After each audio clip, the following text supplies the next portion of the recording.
बहुत सारी चीजें थी जो अंग्रेजों के आने के बाद छुपा दी गई, क्वाड्रेटिक इक्वेशन हो, अलजेब्रा हो, ट्रिग्नोमेट्री हो, ये सारी चीजें।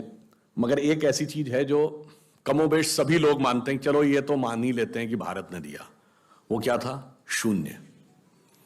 अब कहा जाता शून्य किसने दिया? आर्यभट्ट ने खोजा। अरे भाई, आर्यभट्ट ने खोजा नहीं, आर्यभट्ट की किताब में पहली बार तुमको लिखा हुआ मिला। अगर आर्यभट्ट ने शून्य खोजा तो बौद्ध मत में शून्यवाद का सिद्धांत कहां से आया? वो तो आर्यभट्ट से पहले के थे।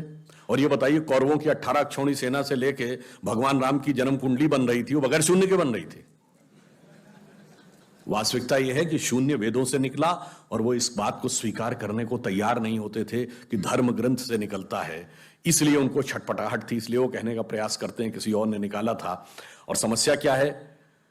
हमारे यहां तो भगवान राम की जो कुंडली निकली है, वो जब नासा के प्लैनेटोरियम सॉफ्टवेयर में डाली गई तो 7114 समथिंग बीसी की डेट निकल आई।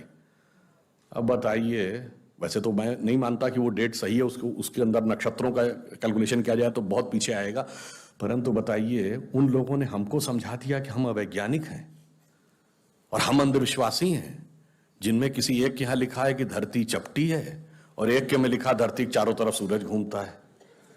और ऐसे महान ज्ञानदेव पाड़े लोगों ने हम लोगों को समझा दिया कि हम अनसाइंटिफिक थे और धरती को चपटी और धरती को इस सौरमंडल का केंद्र कहने वाले लोग वैज्ञानिक थे।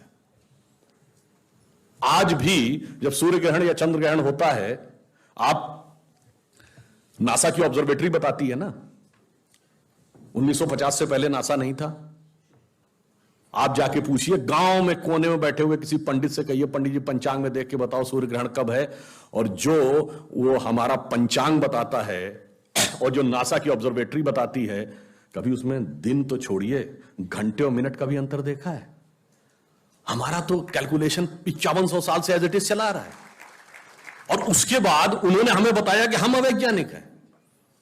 आज भी आप बताइए, उत्तर भारत में उतना नहीं दिखता, दक्षिण भारत के मंदिरों में जाइए, नवग्रह बने हैं तो सूर्य केंद्र में है कि धरती केंद्र में है?